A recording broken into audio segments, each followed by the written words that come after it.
Assalamualaikum warahmatullahi wabarakatuh. Alhamdulillah wassalatu wassalamu ala rasulillah amma ba'du. Melanjutkan pelajaran kita ya. Ini kita tafsir dulu aja. Karena masih banyak banget nih tafsirnya. Tafsir selanjutnya adalah surat Al-Qiyamah. Yang mana Allah Subhanahu wa taala dari judulnya saja sudah kelihatan ya. Bahwasanya di sini Allah Subhanahu wa taala akan menceritakan, memberikan peringatan kepada manusia tentang hari kiamat. Nah, Allah Subhanahu wa taala berfirman, "A'udzubillahi minasyaitonirrajim. La uqsimu biyaumil qiyamah." Naam. Langsung ke ini aja ya. Tafsirnya aja. La uqsimu biyaumil qiyamah wa la uqsimu bin nafsil lawwamah. Allah bersumpah, la uqsimu. Benar-benar aku bersumpah dengan yaumul qiyamah. Dengan hari kiamat. Walau usim nafsi lawamah, dan aku bersumpah dengan jiwa yang selalu lawamah, jiwa al-lawamah, selalu mencela pemiliknya atas kebaikan dan kejelekan, menyesal atas apa yang terlewat.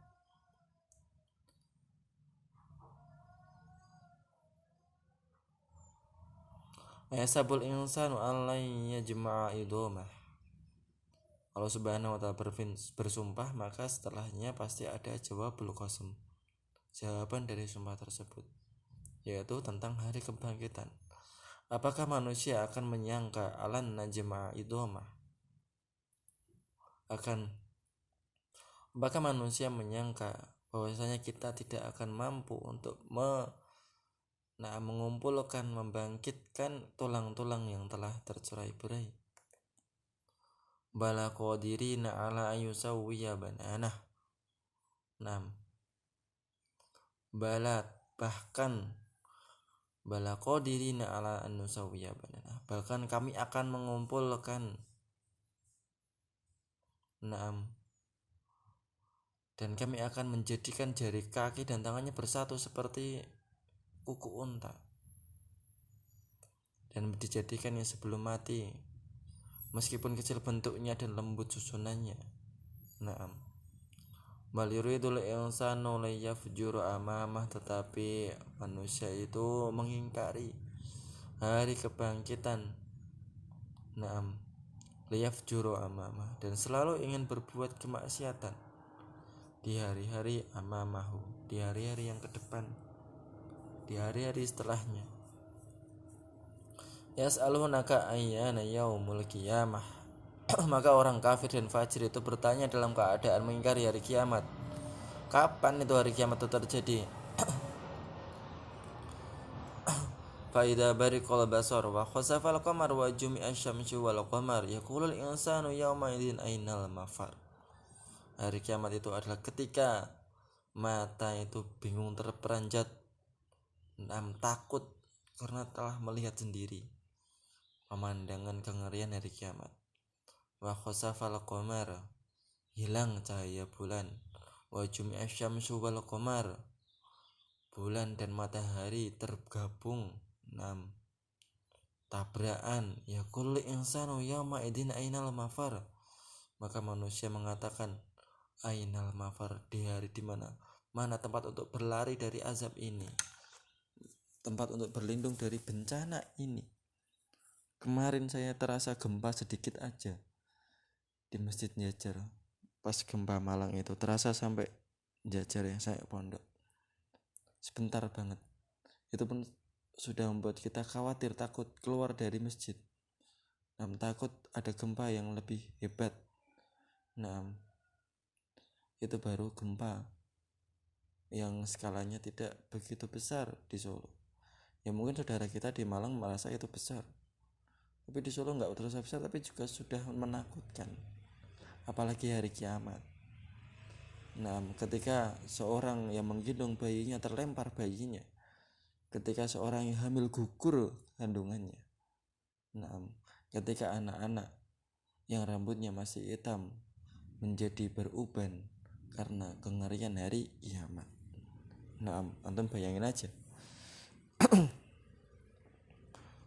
Ya semoga kita tidak menjumpai hari kiamat. Selanjutnya kalala wazar. Sesungguh sekali-kali tidak ada tempat untuk melindungi diri, untuk berlari. Tidak ada perlindungan untukmu, untuk manusia. Tidak ada pula tempat keselamatan dari azab Allah Subhanahu wa ta'ala. Ila rabbika yawma idinil mustaqor.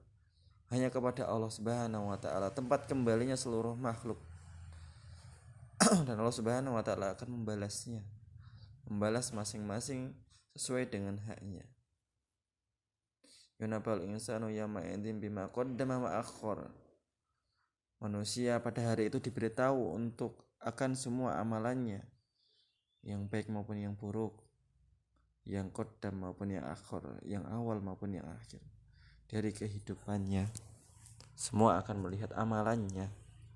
Naam. Balil insanu ala nafsihi basirah walau alqa ma'adhirah.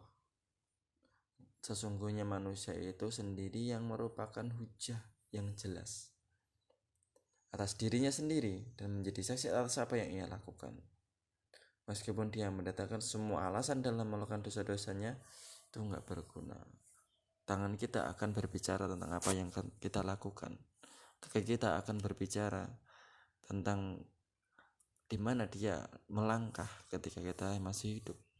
Mata kita, mulut kita, lidah kita, telinga kita, semuanya akan menjadi saksi dari Allah, dari atas perbuatan kita yang kita lakukan di dunia.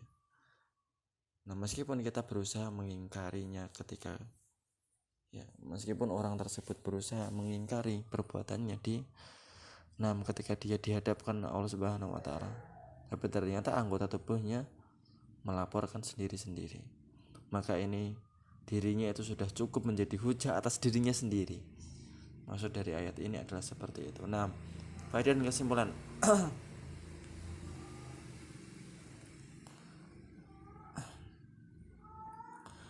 Jiwa itu ada 3. Yang pertama, jiwa mutmainnah, yaitu jiwa yang tenang.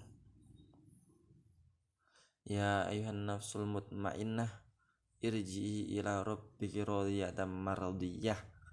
Itu adalah orang-orang atau jiwa-jiwa yang tenang, yang dipanggil Allah Subhanahu wa ta'ala dengan penuh keridhaan dan memasukkan ke dalam surga. Itu jiwa mutmainnah. Kemudian yang kedua, jiwa amarah bisu, jiwa yang memerintahkan kepada sesuatu yang buruk.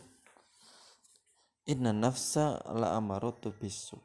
Sesungguhnya jiwa itu selalu mendorong kita untuk melakukan hal-hal yang sesuai dengan keinginan hawa nafsu. Karena jiwa condongnya memang seperti itu, nafsu.